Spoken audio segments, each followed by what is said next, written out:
Everyone, মোৰ অনিতি ভিডিঅ'লৈ আপোনালোকক স্বাগতম জনাইছোঁ। মই আপোনালোকক আজি লৈছোঁ অপৰাজিতা ফুলৰ চাহ। আশা কৰিছোঁ ভিডিঅ'সমূহ সম্পূৰ্ণকৈ চাব। কেনেকৈনো অপৰাজিতা চাহ বনালোঁ আজি আপোনালোকক দেখাব চেষ্টা কৰিম। বনাবলৈ মই 1 কাপ পানী যিহেতুৱে ডিছপ্লে নামৰ চাহ খাওঁ, কিন্তু মানুহে মই এতিয়া চাহ খাম উতলিব দিছোঁ। মই ইয়াত অপৰাজিতা ফুল দেখিছেনে দি দিছোঁ, এপাকে ভালদৰে উতলিব দিম। চামুচ এখনেৰে এনেকৈ লৰাই দিব লাগিব। যিটো অপৰাজিতা ফুলখিনি ওপৰত আছে এনেকৈ ভালদৰে লৰাই দিছে, ইমান ধুনীয়া সুন্দৰ কালাৰ আহিছে। 2-3 মিনিট এনেকৈ ভালদৰে উতলিব দিম।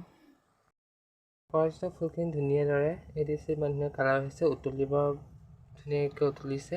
ইয়াতে মই দিম অকণ চাহপাত দিছোঁ। মই 1 চামুচ চেনি, মই যিটো চেনি খাম। মোৰ অপৰাজিতা ফুলৰ চাহ ৰেডি হৈ গ'ল।